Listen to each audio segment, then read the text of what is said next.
It was Friday afternoon, and they had been driving for 2 hours since leaving New York. They had 1 more hour to go before reaching their home. They had taken their only child, Lisa, to her college campus. She was starting college. Nancy turned to look at her husband, Bill, who was driving his Ford Transit. They couldn't take her BMW convertible because they needed to transport Lisa's belongings. Time flies.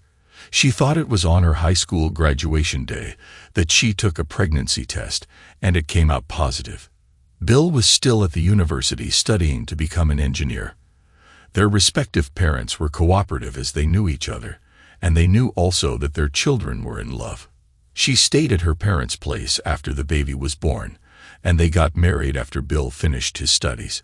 She has been a stay-at-home mom. She has seen her husband start as a junior engineer in a local industry, and 10 years later, he had his own business dealing with HVAC. The business has flourished since then. Bill has secured contracts with huge building construction companies. He has always been a hard-working guy, devoting his life to his work and his family. "The house will be empty without her," Bill said with a sad voice. "She has been closer to you than me. She was always the daddy's little girl. She's our princess and should be treated as such," Bill observed. "But have you seen her behavior these past few months? She treated me like garbage. Whenever you were home, she was always by your side. Sometimes she would make fun of me when you were not there. She would shut herself in her room, avoiding me. Come on, Nancy. She's still a child. She was under lots of pressure during her senior year in high school. She wanted to score the highest marks to fulfill her dreams of going to Columbia University. At least try to understand. I know, Bill, but have you seen her reaction whenever we were in the same room? Do you remember 2 months ago when I was sitting on the couch and she came behind me with a knife? I thought she would harm me that day. I saw hatred in her eyes." "It's your imagination, Nancy." Bill was irritated. Nancy stayed quiet. She didn't want to continue the conversation. She didn't want Bill to get angry. At least not now. She took her cell phone out and sent a text message. "We'll be there in 30 minutes. 1 minute later, her phone beeped. "Is it from Lisa?" Bill asked. "No, it's Betty." "And how is she getting along with Paul?" "Last time at our barbecue party, she was ranting about him working late nights, putting in too many hours, and caring for others more than her. She should know that the job of a sheriff is not that easy. She should have thought well before getting married to him." Once again, Nancy stayed quiet. She wanted Bill to stay cool until they arrived home. She just leaned against the window and prayed that they were already home. As Bill turned into his driveway, he saw a sheriff's car in front of his garage. Bill parked his van behind the car. Paul and his assistant climbed out and greeted Bill. "What's going on?" a confused Bill asked Paul. At the same time, Nancy ran and stood behind the assistant. Bill frowned. "This is the worst thing that forms part of my job, which I hate doing." The sheriff removed a manila envelope and handed it to Bill. "William Thompson, you've been served." "Paul, is this a joke?" Bill took the envelope with a trembling hand. He turned to Nancy. She looked down as she could not face her husband. "Why?" "Nancy, what have I done?" "Bill, it's better if you leave, see a lawyer, and work on your divorce. There is also a restraining order. You are not allowed to come here and be within 500 feet of Nancy," Paul said. "Paul, last Sunday you were here with Betty for Lisa's going-away barbecue party. Both of you knew what would happen. You came to my house, you ate and drank the food. You even wished Lisa good luck in her studies and her future. Both of you left with a smile on your faces. This is what I call hypocrisy. Bill, try to understand." "To understand what, Paul?" "That you are an asshole," Bill yelled. "And you, bitch." He turned to Nancy with angry eyes. "If you didn't love or want me anymore, you should have told me. I would have divorced you amicably." "Bill, the restraining order is already in effect. I advise you to leave the premises." Paul tried to stay calm. Bill walked to his van, tossed the envelope onto the passenger seat, then slammed the door and approached Paul. I need my personal things. I hope you won't refuse me entry into my house to get some of my belongings." He took out his house key and headed for the front door. "Your key won't work." Paul removed a set of keys from his pocket and handed it to his assistant. "I see that you have taken care of everything. Or is it Betty? She should have been here today with a locksmith while we were away. Am I right?" Paul didn't respond. He simply nodded at his assistant. The assistant escorted Bill into the house and remained with him while he packed 2 suitcases. "Don't you worry," Paul told Nancy. "I will have my guys doing regular patrol here. I would not leave the house alone for a few days if I were you. He is extremely angry, and he can do anything through anger. I will stay home. I will call a friend to come and spend the weekend in the house," Nancy replied. "Yes, a friend," Paul muttered. Bill came out with the suitcases and put them at the back of the van. The assistant handed Nancy the set of keys. Bill took the envelope and removed the divorce document and started to read it. "Bill, get your stuff. It's time to leave," Paul ordered. "Wait, she's demanding 50% of my business. Half of all our savings.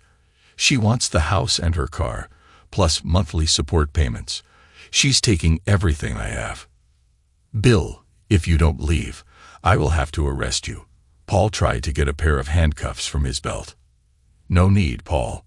I'll sign the papers right now and disappear." Bill took a pen and signed everywhere, indicated by small arrow stickers. "Can you please attest the document and give me my copy?" Nancy, Hall, and his assistant stood there in shock.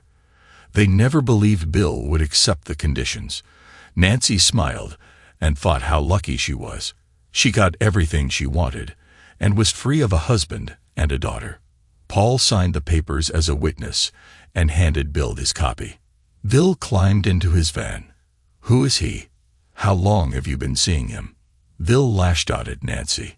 "Go inside and lock the door behind you," Paul told Nancy and walked to Bill's van. The assistant accompanied her inside. "Don't do anything stupid. Think about Lisa. I already made a mistake by marrying her," Bill shouted, starting the engine. "She wanted a divorce because she knew I wouldn't agree to an open relationship, unlike you." "What? Open marriage?" asked the stunned Paul. "Don't try to hide it, Paul. Everyone knows." "What are you talking about?" Paul almost screamed. "Look, Paul, we all know that when you're working nights, your brother Tom is spending time at your house. Are you setting me against my brother, you? Oh shit, she's cheating on you. Sorry to be the messenger of bad news. See, Paul, as a sheriff, you have been trained to detect when someone is lying. Go home and ask Betty. Then you'll know." Bill reversed and left the property as he was told. Once alone, Nancy poured herself a glass of wine and stood in front of Parnell's masterpiece, the train station. The painting was worth $100,000 or more. He left it here. His loss. She thought with a wicked smile. She took her phone and pressed the speed dial. "Come on, Jason. Pick up your phone." Nancy yelled at her phone and hung up. "He was supposed to come directly here after work," she said to herself. She sat down and sipped her wine, recalling their first encounter a year prior.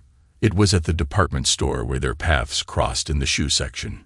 He was in his 20s with an impressive physique, and she was instantly drawn to him. They exchanged phone numbers, and the next day she invited him over. He visited on his lunch break, and they shared an intense and passionate afternoon. The experience left her feeling overwhelmed and physically spent. That evening, she excused herself to bed early, claiming to feel unwell.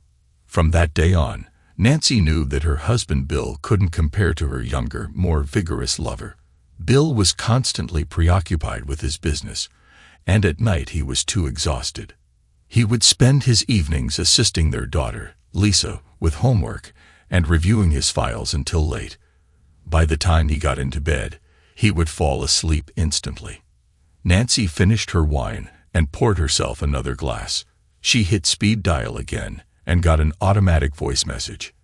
"The number you are calling is temporarily unavailable. Please try again later."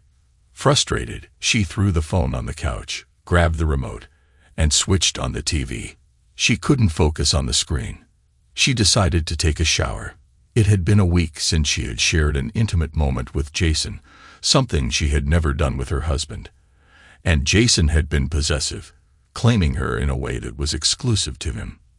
The day before, she was at his apartment where they had been passionately involved.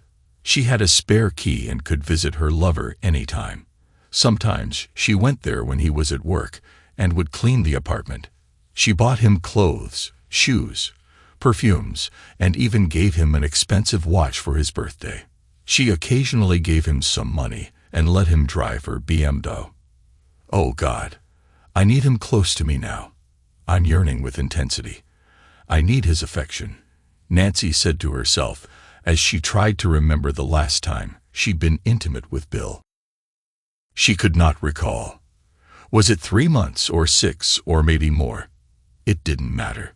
She had her passionate companion, a real man to fulfill her desires. Now they would be together, free from others' prying eyes. She was liberated, and he would join her life.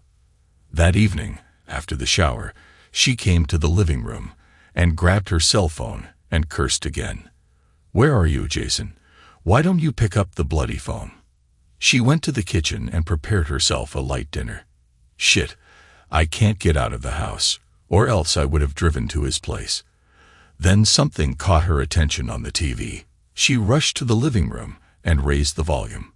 She watched in horror, Paul handcuffed, being walked to a police car. Sheriff Paul Anderson shot his wife in the head and drove to his brother's workplace and shot him 5 times. Both the wife and the brother are dead, the anchorman said. Nancy switched off the TV and sat down, shocked. "Oh, Betty, I told you to be very careful," she cried. That night she could not sleep at all. For the first time, she was feeling completely alone. She kicked out her husband. Her lover could not be reached. Her best friend killed. Her daughter has been avoiding her. Her parents have already left this world. The only one left was her sister, but she was living with her husband, Tom, in another city 300 miles away. Saturday went by, and she could still not reach Jason. She was anxious and irritated at the same time. He could at least leave a message and let me know what is going on, Nancy thought over and over again. Sunday morning, she decided to drive to Jason's apartment. As soon as she walked inside, she could feel that something was wrong. Pictures on the wall and all the electronic items were missing. His walk-in closet was empty, and no sign of any of his personal items in the bathroom. She flung herself down on the bed. He left. He left me without a word, Nancy cried. How could he do this to me? It was his idea to divorce Bill, and he'll move in with me and get married after the divorce is final. She left the apartment and drove to the departmental store, which was open on Sundays. There she hoped to find Jason at work. She met one of his colleagues. She was told that Jason, half an hour after he came to work Friday morning, asked for permission to go back to his place as he had forgotten his wallet. He did not come back, and later that day, he emailed a resignation letter to the boss. A broken Nancy walked to her car. Why? Why did he do this to me? She wept. On her way home, she stopped by a gas station where, with total astonishment, she found out that both her credit and debit cards declined. She cursed when she had to pay with all the cash she had in her purse. At home, she drowned her sorrows in alcohol. Monday morning, she entered the bank and met the manager. She was taken aback when she learned that there was less than $5 in her joint account. "Mrs. Thompson, last Friday, your husband came to the bank and closed your joint credit card. He also reminded us that you are divorcing him and he will no longer be responsible for the mortgage on the house and your car." "That is a mistake. My car was paid in full, and the house mortgage should have already been settled," said an astounded Nancy. "The bank granted a car loan. We have all the paperwork. Mrs. Thompson, and your husband took a second mortgage on the house for your daughter's university fees and expenses. But how come there's no money in my account?" Nancy asked. Last week, your account was debited to settle your monthly mortgage installment. For the last 3 months, there have been no deposits. Whatever money there was has been depleted. How about my husband's business? There are supposed to be monthly transfers from the company's account. Unfortunately, Mrs. Thompson, I can't disclose Mr. Thompson's account or his business with you. But what I can say is that if the coming mortgage payments are not done, your house and your car will be repossessed. But I don't work. I think you better discuss these matters with your lawyer. Afterward, she checked the safe deposit box she shared with her husband. Only her jewelries were there. She took all of them and placed them in her handbag as soon as she walked out of the bank. She called Bill on his cell phone. She got an out-of-service electronic voice message. Perplexed, she called Bill at work. The phone on the other end kept on ringing. She cursed. Then she speed-dialed Lisa's number. "What do you want?" Lisa shouted angrily over the phone. "Is this the way you talk to your mother?" "Liza," responded an astounded Nancy. "How should I address you with such disrespect?" I just want to talk to your father," Nancy stammered. "I can't reach him on the phone. Do you know where he is or how I can reach him?" "I know, but I won't tell you. The way you left him so coldly shows your true character. I want nothing to do with you. I no longer see myself as your daughter. Don't call me again. In fact, I'll change my number." The phone went dead. A shocked Nancy sat down in her car, holding the steering wheel. She looked in the distance, and her mind was elsewhere. She tried to figure out where she went wrong with her plan, and why Jason left without a word. She made a call to her lawyer and succeeded in getting an appointment the same day for late afternoon. "Mrs. Thompson, after your phone call this morning, we did some searches on your husband's company," Nancy's lawyer informed her. "Last Thursday, he declared bankruptcy before being served by you. The company will likely be liquidated. But last time you said that I could get millions," Nancy almost yelled. "Please calm down, Mrs. Thompson. 2 weeks ago, there was no sign of any financial difficulties. Everything was in your favor. Now the company's bank account is frozen. How about the car and the house? Mortgage. Last week, he used your house as collateral for a loan again before being served for the car. When you signed the ownership document, you also signed for a loan under your name. All these can't be true," Nancy wept. "Mrs. Thompson, I have a personal question. Do you think your husband knew about being served?"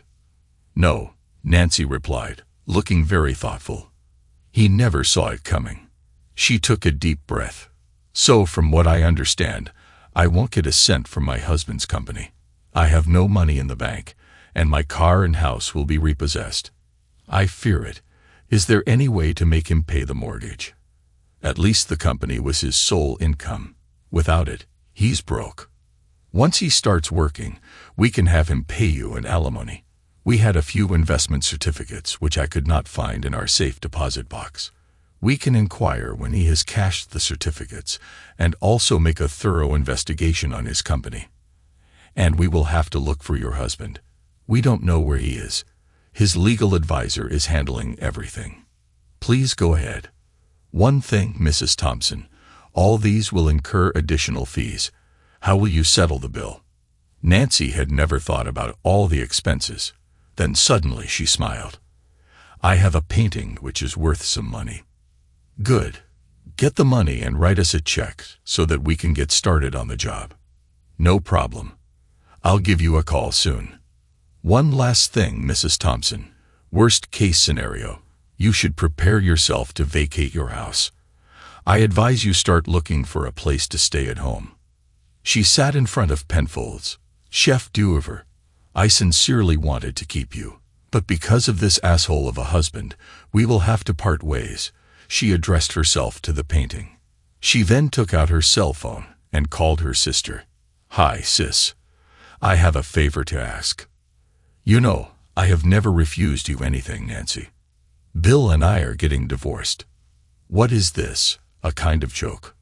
"No, sis, it's complicated. Temporarily. I will need a place to stay. I was thinking, if you can be kind enough to let me stay in your guest room. I will explain everything when we meet. How about Lisa? How did she take it? You know, she is her father's girl. I am the bad guy. Is there any way you two can work things out? Perhaps by seeing a counselor? I don't think so.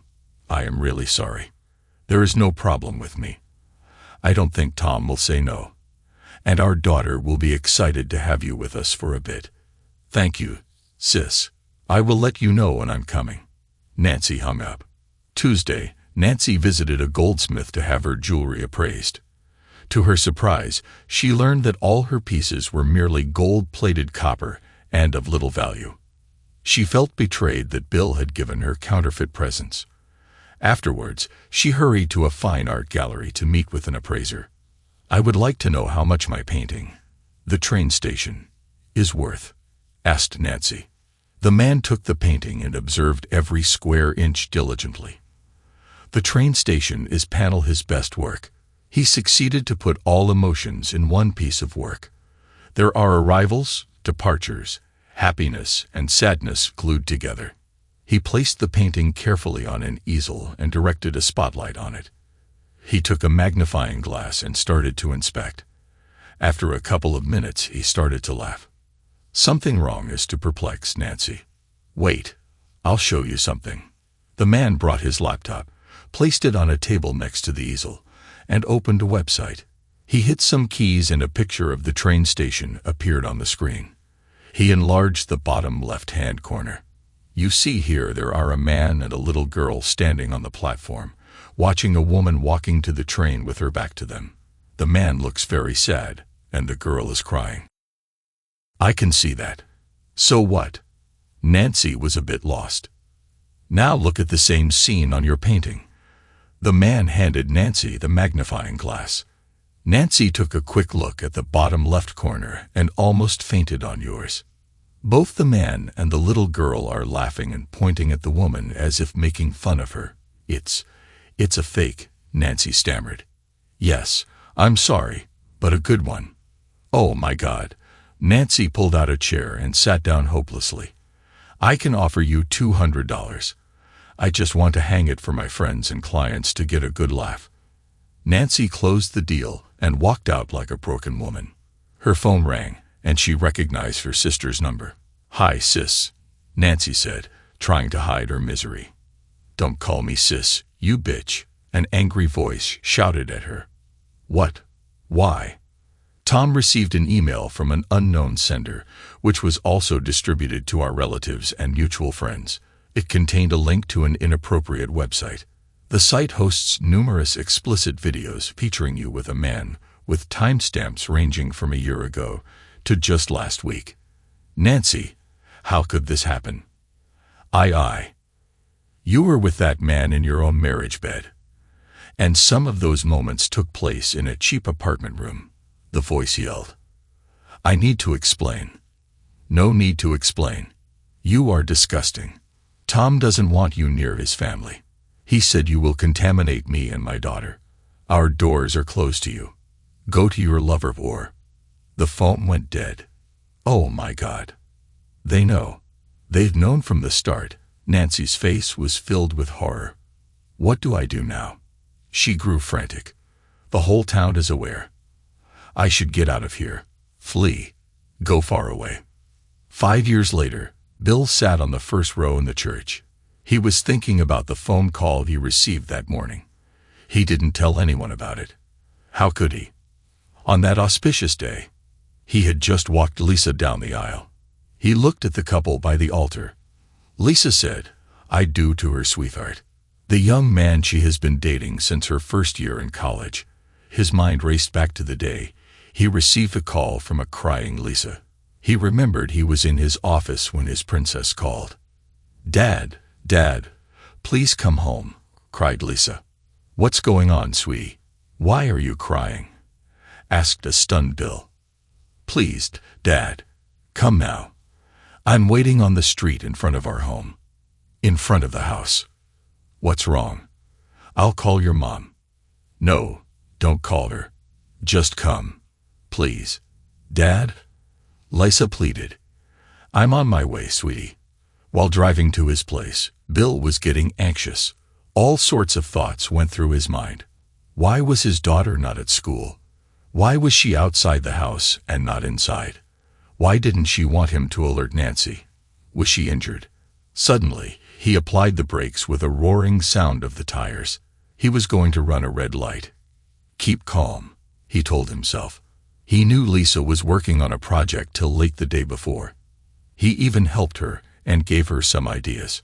Together, they put everything on a PowerPoint file and saved it on a USB flash drive.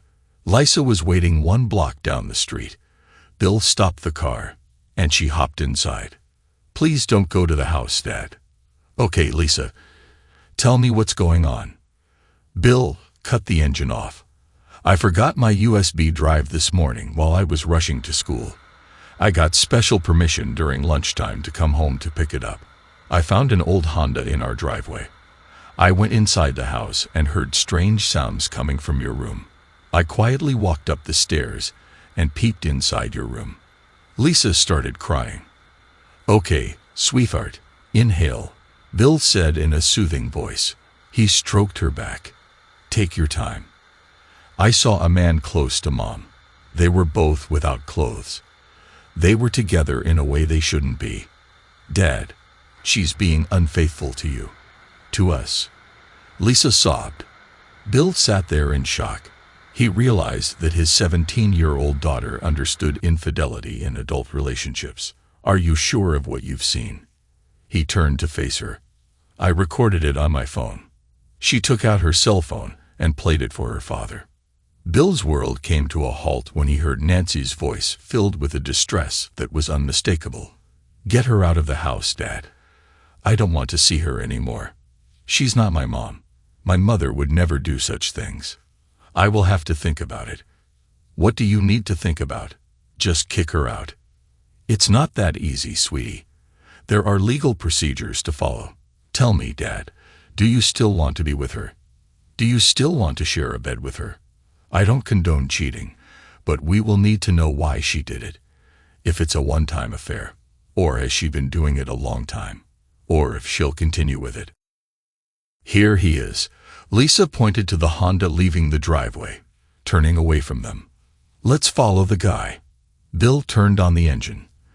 They followed the Honda to the store. They found the guy putting his uniform jacket on while leaving his car in the parking lot and walked towards the employee's entrance. He works here. He's young, Bill said. Young or not? I don't care, Lisa replied while taking some pictures of the guy in his car. We already know one thing, so sweetie, I will drop you at school. I'll drive home, pick up your flash drive, and bring it to you. Lisa shouted at her father. I'll tell your mom she's not my mom. I'll tell Nancy that you called me and asked to bring it to you. I don't want you to face her alone. Not now, or any time. Do you understand? I understand. But why? For the simple reason that I don't want her to know that we know. I don't want you, through your anger, to spill the beans. What are you going to do? I want to know everything that you are doing. I want you to keep me in the loop. Promise. I'm going to wire our home. And yes, princess, I promise to keep you in the loop. I love you, Dad. Lisa hugged Bill. I love you too. Now take me to school and bring the USB quickly as my class will start soon. Bill parked in his driveway and walked into the house. Honey, I'm home. Nancy rushed out of the bedroom with shock on her face. Oh, Bill, it's you. Who did you want it to be? He looked at Nancy straight in the eyes. I didn't expect you at this hour. Lisa called. She forgot her flash drive. I need to bring it to her. He approached Nancy, a suggestive scent in the air. Do we have time for a brief moment together? Quickie. It's that I'm a bit tired from cleaning the house, and I'm very sweaty. You won't like it.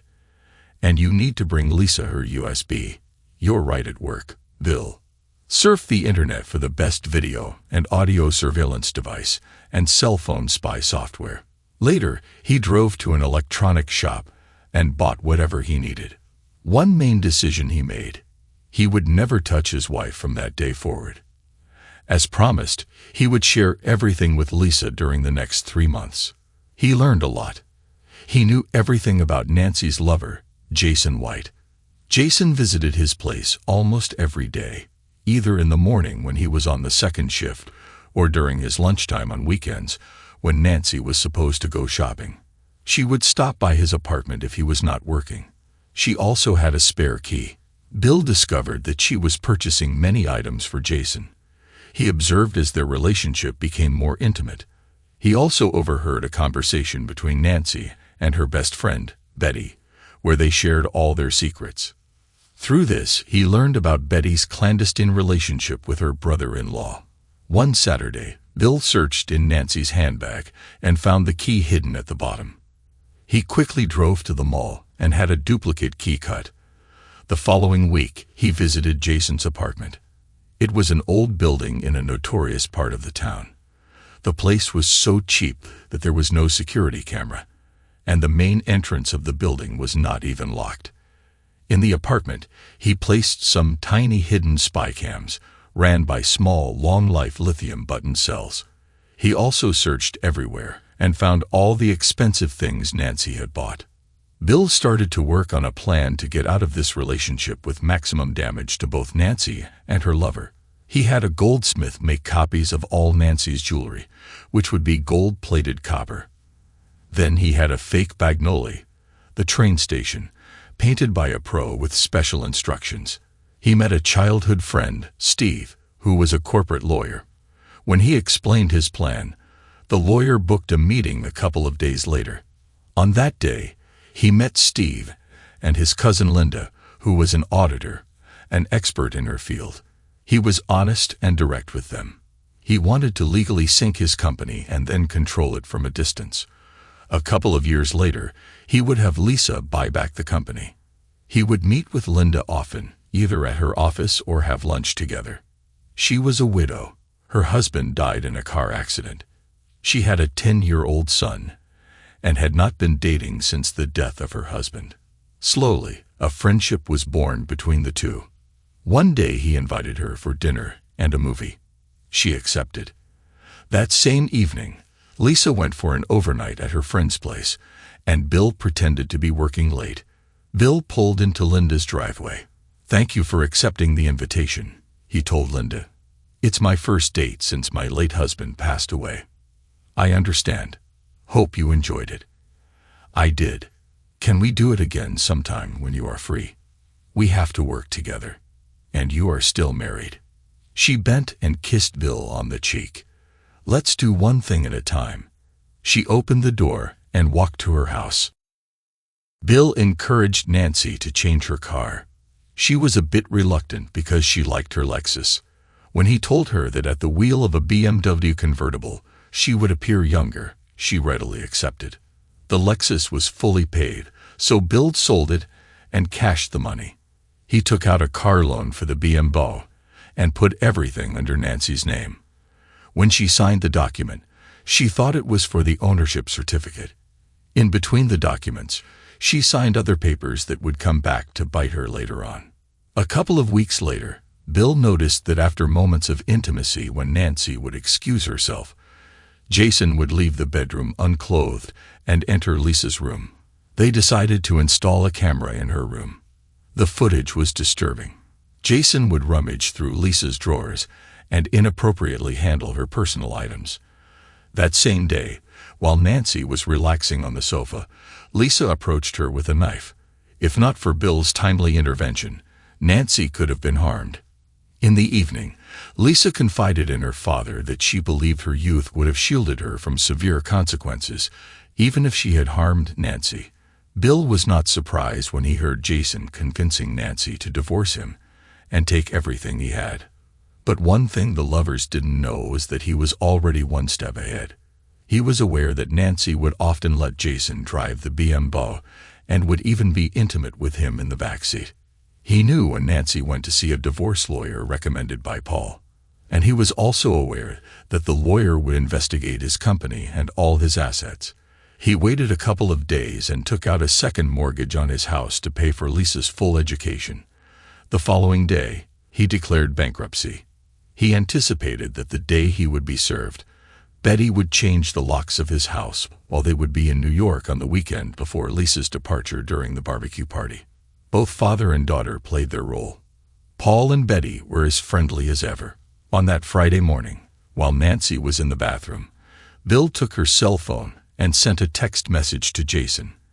At 8, I will drive to your apartment, and I want you to take me passionately before I join them for the last time. I desire the intimacy only you can give lover. Arrange to leave work early and rush home to claim what's yours.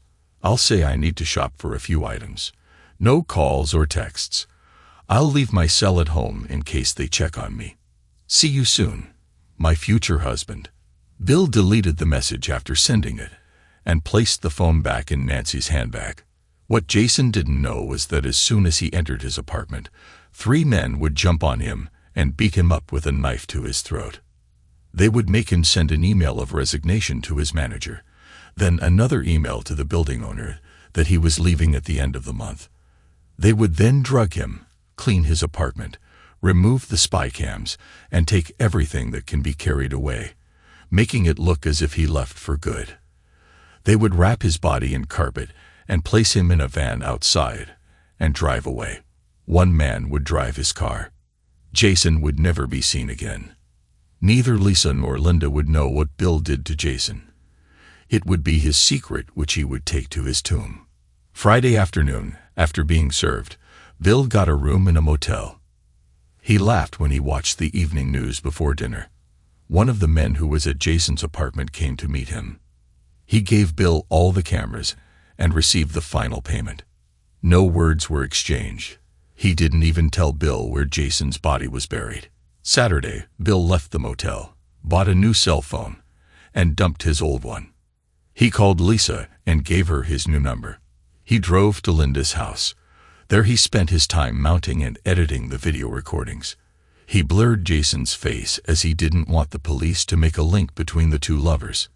If ever Jason was declared missing, he stayed in the guest room and at the same time befriended Linda's son. Bill and Linda started the final phase of their scheme, where an old couple from Seattle would buy the company.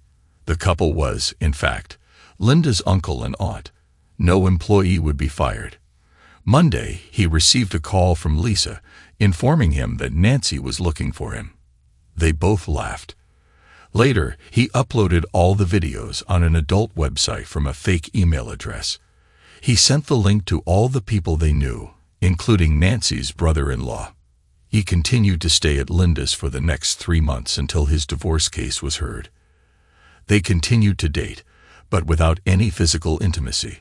Linda made it clear that Bill would touch her only when he would be single and not before. Bill agreed as he wanted to keep his vows until the end of his marriage. One advantage of staying at Linda's was that if there would be any investigation, Bill would say that he was penniless and could not afford to pay rent, and that his friend Linda was kind enough to allow him to occupy her guest room until he was back on his feet again. The day of the hearing, Nancy was absent in court since the house and Nancy's car had already been repossessed, and Bill was broke and unemployed. The judge granted the divorce without alimony and splitting of assets. Later in the hallway, they bumped into each other. "You are a very clever man, Mr. Thompson," the lawyer said. "Am I?" Bill frowned and walked away, back to the present.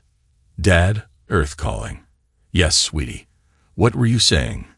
"It's the bride, Father. Dance. Everyone's eyes are on us, and you are not moving at all." "Sorry, Princess. My mind was elsewhere." Bill took his daughter's hand, turned her around, and they both started to move to the rhythm of the music. "Now I need to dance with your mom," Bill told Lisa when the song ended. "And I promised my little brother that he would be the 3rd on the list." Lisa smiled. Bill walked to Linda and invited her onto the floor. Later, Bill went to the bar and ordered a whiskey. He sat down, and his mind raced to that phone call he received at home in his bedroom. "Good morning, Mr. Thompson. I am Dr. Henry D'Souza from Dallas, Texas. It concerns your wife." "What is wrong with my wife?" Bill asked, confused. "She is in the next room right now."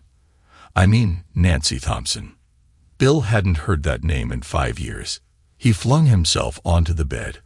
"I'm listening, doctor." "Your wife, your ex-wife, has shared her life story with me from her childhood to the point we crossed paths. She acknowledged you were the only significant man in her life until she encountered someone named Jason, a decision she later regretted. She detailed her intentions to divorce and the subsequent events. She's convinced you were aware of her indiscretion and that you orchestrated her downfall. She accepts the consequences of her actions, including the loss of her husband and daughter. When she left town, she had a mere $200 to her name. Her guilt and the existence of compromising videos prompted her to flee. She boarded the first bus out and ended up in Texas, where she found work as a waitress in a rundown bar frequented by truck drivers. The bar's owner offered her a room upstairs at a reduced rate, with the condition that he could be intimate with her at his whim. A year later, she faced an unplanned pregnancy and, without health insurance, sought help from a disreputable individual, which resulted in a botched procedure. Another year passed, and the owner began offering her company to the truckers. Some were cautious, others not. Eventually, she was hospitalized with severe STDs and an AIDS diagnosis. Her health has declined significantly, and she's aware that her time is limited. Her final wish is to see you once more before she passes. "Doctor, I'm really sorry to hear that. My daughter is getting married today. I will give you a call next week. Don't take too much time, Mr. Thompson. I'll give you my direct line number. Hey, honey, don't drink too much. You'll have to drive us home later." Linda hugged her husband and kissed him tenderly. "You are the best thing that ever happened to me, darling." Bill pushed his glass away. "I will never put you and our son in danger. Let's go dancing. I want to feel you close to me." A couple of days later from his office, Bill called Dr. D'Souza and informed him that due to a heavy workload, he would not be able to make the trip south. The doctor recommended that Bill at least talk to Nancy over the phone. He would transfer the call to the ward where she was. There was a cordless phone there. A nurse could bring it to Nancy's bed. "Bill, is that you?" Bill could hear a faint voice. "Yes, Nancy, it's me." "Oh, Bill." Nancy started to cry. "I'm sorry, Bill. Really sorry for what I did to you and our family. Now I'm paying for it. I've forgiven you, Nancy. I've moved on with my life. And I'm happy." Bill took a deep breath. "I need to thank you. After the divorce, I married the most wonderful woman. And we have a son. Lisa calls her mom, and both get along very well. By the way, she got married last Saturday. It was a beautiful wedding ceremony. Her mom took care of everything. Lisa's kids will no doubt call her grandma. We are both waiting for that moment." Bill could hear Nancy crying. He could also hear a commotion in Nancy's ward. He waited and finally could hear a panicked voice. "Mr. Thompson, I'm Nurse Angelica. I'm sorry. I will have to hang up." And the phone went dead. Bill glanced at the family picture on his desk and smiled. He who laughs last, laughs best, he reminded himself. Thanks to everyone who took the time to listen to today's stories. If you enjoyed it, please consider liking and subscribing if you haven't already. Feel free to share your thoughts on the events in the comments below. Take care.